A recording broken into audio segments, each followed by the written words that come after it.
नमस्कार बच्चों। कल हमने घरेलू कूड़े करकट का प्रबंध पढ़ा था, जिसमें हमने कूड़े करकट का वर्गीकरण और संग्रहण, निष्कासन, निस्तारण पढ़ा है। आज हम इसी कूड़े करकट के एक्चुअली हमें प्रबंधन करना चाहिए, हमें केवल संग्रहण, निष्कासन, निस्तारण नहीं है। प्रबंधन कैसे कर सकते हैं ये बहुत इम्पॉर्टेंट है, आपके क्वेश्चन आ सकता है ये है पेपर में कि आप प्रबंधन कैसे करेंगे। तो जो आप आंसर देंगे वो ये जो मैं पढ़ा रही हूँ यही आंसर देंगे कि 3R के द्वारा घरेलू कूड़े करकट का प्रबंधन हमें करना चाहिए। ये 3R क्या है? पहला आप देखिए 3R जो है वो है रिड्यूस यानी कम करना, उसके पश्चात है रीयूज़ यानी पुनः पुनः प्रयोग में लेना, रिसाइकिल उसका पुनर्चक्रीकरण करना, वापस से उसको किसी तरह भी पिघला करके उसको बिल्कुल दूसरे सांचे के अंदर ढाल करके और उसका उपयोग करना। तो हम एक एक लेंगे। रिड्यूस करना यानी कम करना, तो हम कैसे कम कर सकते हैं एक एक पॉइंट के ऊपर हम डिस्कस करेंगे।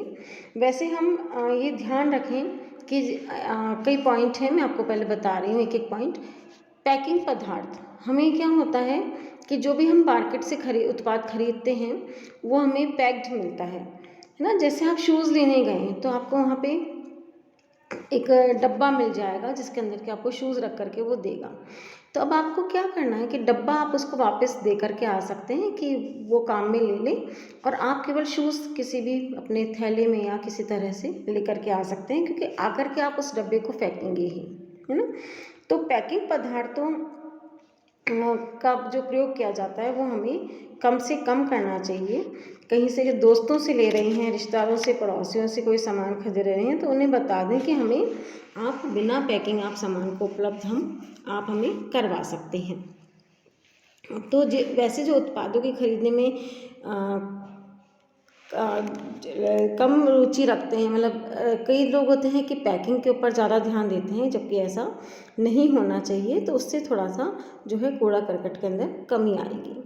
दूसरा है, यदि हमें बहुत दूर जाना है तो हम अपनी मोटरसाइकिल, स्कूटर, स्कूटी का प्रयोग नहीं हमें अगर दूर जाना है तो हमें प्रयोग कर सकते हैं, लेकिन अगर हमें पास में ही जाना है तो हम बस के द्वारा या किसी भी साधन के द्वारा जा सकते हैं, तो उससे पॉल्यूशन कम होगा।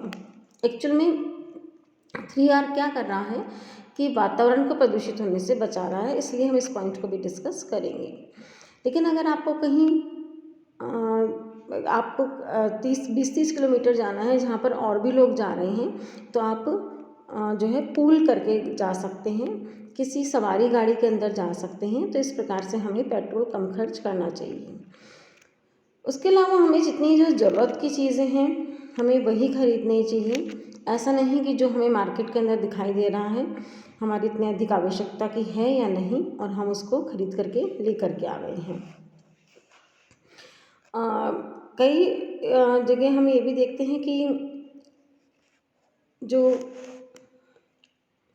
हमें अपने कचरे को हमें रिड्यूस करना चाहिए। जैसे सब्जी वगैरह साफ़ कर रहे हैं तो ये नहीं आप उसको उसके छिलके वगैरह को डस्टबिन में डाल दें, नहीं, हमें उसको गाय को खिला देना चाहिए, जानवरों को खिला देना चाहिए, जिससे कि जो है कचरा कम होगा।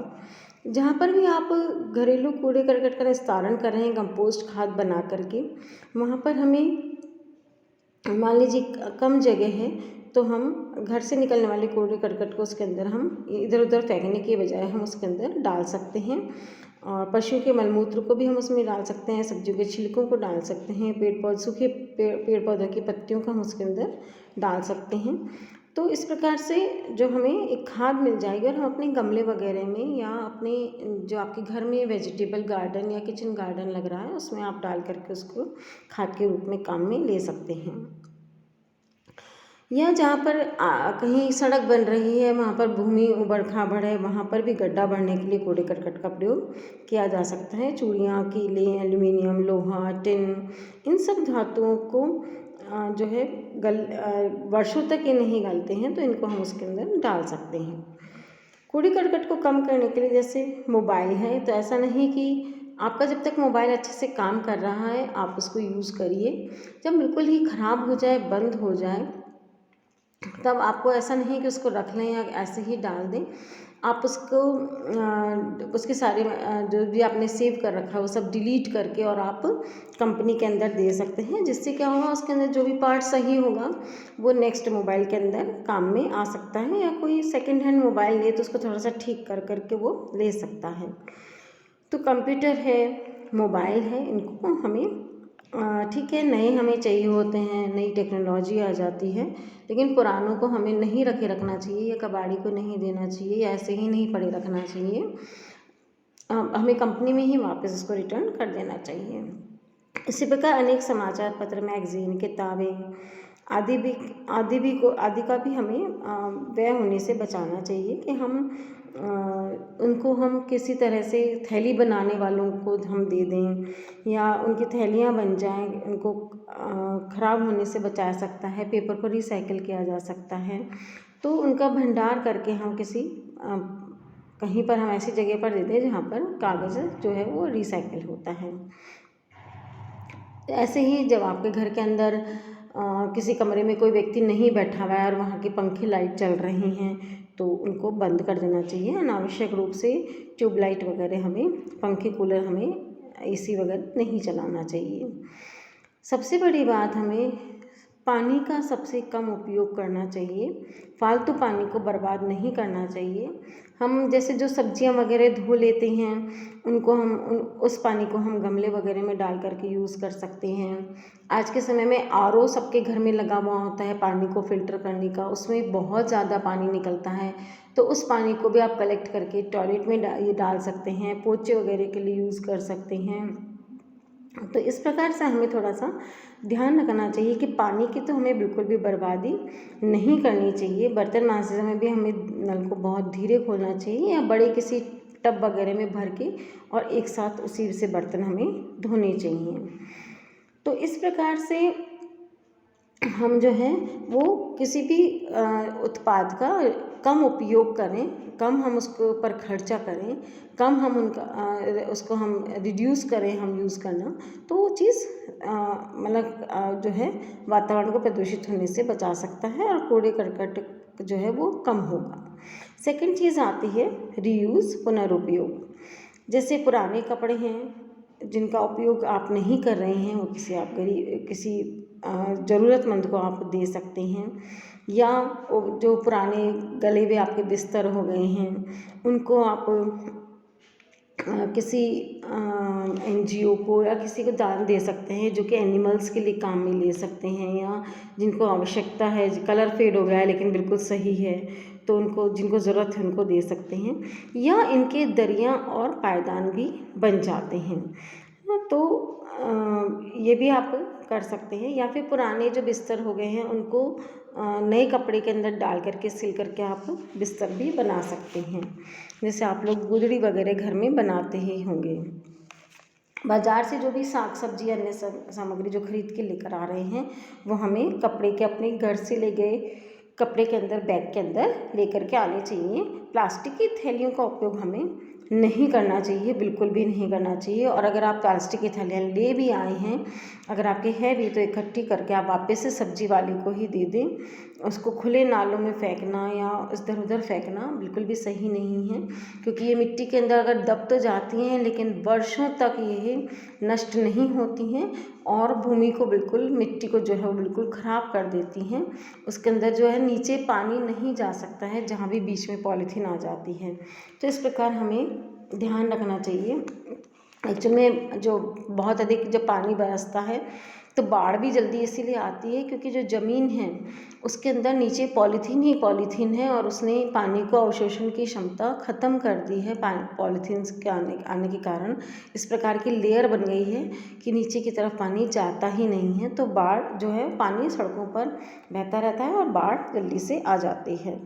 इसके अलावा नाश्ता, खाना, रात्रि के खाने के जो है इन सबको एल्युमिनियम फॉइल के अंदर हमें नहीं लपेटना चाहिए। हमें अच्छी तरह से किसी, अगर खाना बच गया है हमारा तो किसी टिफ़िन के अंदर पैक करके और हम दे सकते हैं। इसी प्रकार बच्चों को प्लास्टिक या स्टील के टिफ़िन में नाश्ता नहीं दें। नाश्ता खाना दे, जिससे कि फॉइल वगैरह हमारी ज़्यादा यूज़ नहीं हो। जूते के डब्बे वगैरह, प्लास्टिक के डब्बे, कॉफ़ी के डब्बे, इनको हम बाहर नहीं फेंकें। इनका उपयोग किसी भी संग्रहित काम के लिए कर लें, या आर्ट एंड क्राफ्ट के लिए भी हम उसका उपयोग कर सकते हैं। तो बेस्ट आउट ऑफ वेस्ट जो हम बनाते हैं, इन पदार्थों के द्वारा सजावटी सुंदर सामान, उपयोगी सामान बना सकते हैं। ऐसे ही खिलौने, कपड़े, पुराने फर्नीचर, दूसरी चीज़ों को जो आपके काम नहीं आ रही हैं, किसी जो ज़रूरतमंद है उसको हम दे सकते हैं।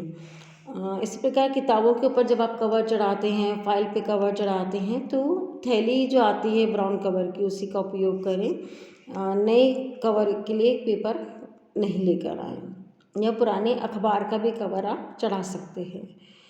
एक्चुअल में आजकल जो संस्कृति हो गई है, पूरा पाश्चात्य संस्कृति के ऊपर सब जने जीने लगे हैं कि यूज़ एंड थ्रो, कि उसको यूज़ करो और फेंको, डिस्पोज ऑफ, जैसे कि पेपर प्लेट्स, ग्लास और ये सब आने लगे। ये गलत सिस्टम है, ऐसा नहीं होना चाहिए, क्योंकि हमें ऐसा सामान यूज़ करना चाहिए जो कि हम धो करके वापस से काम में ले सकें। केवल हमने यूज़ करा और डस्टबिन के अंदर डाल दिया, इस तरह का सामान यूज़ नहीं करना चाहिए। इसी बात को ध्यान में रखते हुए साउथ में एक महिला हैं जिन्होंने प्लेट, कटोरी, चम्मच जो हैं वो एडिबल बनाए हैं, वो आटे के बने हुए हैं। उनको जो है खाना खाने के पश्चात उनको खा लिया जाता है। उनके अंदर गर्म खाना भी 14 आवर्स तक रह सकता है। तो इस तरह लोगों ने की सोच बदल रही है कि जो डिस्पोज ऑफ करने वाली चीज़ें हैं उनका हमें कम से कम उपयोग करना चाहिए। जैसे आजकल के पेन जो हैं, आप देखते होंगे पेन भी बहुत बहुत ज़्यादा आप देखोगे कि प्लास्टिक यूज़ होता है उनके अंदर। हमारे समय में हमें ध्यान है कि हम एक ही पेन के अंदर रिफ़िल चेंज कर के और उसका यूज़ करते थे। आज के समय में जो पेन आ रहे हैं उनकी रिफ़िल चेंज नहीं होती है, उनको फेंक दिया जाता है, ये गलत है। तो और इसके अलावा भोजन को संग्रहण करने के लिए हमें प्लास्टिक, टिन, स्टील, एल्युमिनियम आदि के डब्बों का उपयोग करना चाहिए, जिनका हम बार बार उपयोग कर सकते हैं। तो जहाँ तक हो, पहले के समय में हमें ध्यान है कि हम रीयूज़ कैसे करते थे, कि हमने अपने मौसी मामा तक के कपड़े पहने हैं, कि इतना अच्छा कपड़ा आता था कि एक ने पहना है उससे बाद उससे छोटा पहन लेगा, उससे छोटा पहन लेगा। इस प्रकार परिवार के अंदर चलता रहता था। और आज के समय में आप देखिए कि इतना कोई भी इस तरह से लेना नहीं पसंद करता, जो कि गलत है। अगर कपड़ा बिल्कुल सही है तो धो के पहनने में क्या बुराई हो सकती है। तीसरा आर जो है वो है रिसाइकल, पुनर्चक्रीकरण, कि पुराने कागज़, अखबार आदि का हम रिसाइकिल कर सकते हैं, कि वापस हम उनको नवीन कागज़ बना सकते हैं। इस प्रकार एल्युमिनियम, लोहा, स्टील, कांसा, पीतल, सोना, चांदी आदि जो धातु के बने हुए होते हैं उनको भी हम पिघला करके और नए बर्तन, औजार, यंत्र, उपकरण, गहने आदि बना सकते हैं। उनको फेंकना नहीं चाहिए। बाज़ार से उन वस्तुओं को ही खरीदें हमें जिसका उपयोग रिसाइकिल हो सकता है, जिसका हम रिसाइकिल कर सकते हैं। इसी प्रकार greeting cards, toilet paper, shopping bags, कई दूसरे थैले भी पुनर्चक्रीकरण विधि से बने होते हैं। कई शहरों में आप देखेंगे घर के बाहर ही लोहे का कूड़ेदान रखा रहता है। उन कूड़ेदान में कूड़ा करकट ही डालें और उसी के अंदर कूड़ा करकट डालें, इधर उधर नहीं डालना चाहिए। या स्वच्छ भारत की जो गाड़ी आती है उसी में कूड़ा करकट डाल लेना चाहिए, और हमें छांट करके अलग अलग कर देना चाहिए। वहाँ उसके अंदर भी सेक्शंस बने हुए होते हैं, इसमें सूखा कचरा डालना है, इसमें गीला कचरा डालना है। थैलियाँ, प्लास्टिक के थैलियाँ आदि छांट करके हमें अलग कर लेनी चाहिए। तो इस प्रकार से 3 आर, रिड्यूस, रीयूज़, रिसाइकिल, पुनर्चक्रीकरण के द्वारा जो है हमें कूड़े करकट का प्रबंध करना चाहिए। जहाँ तक हो हमें कम से कम सामान का उपयोग करते हुए अपना जीवन व्यतीत करना चाहिए। मैं इसी में विश्वास करती हूँ, जिससे कि वातावरण भी दूषित नहीं होगा और अधिक कूड़े करकट भी नहीं रहेगा। धन्यवाद।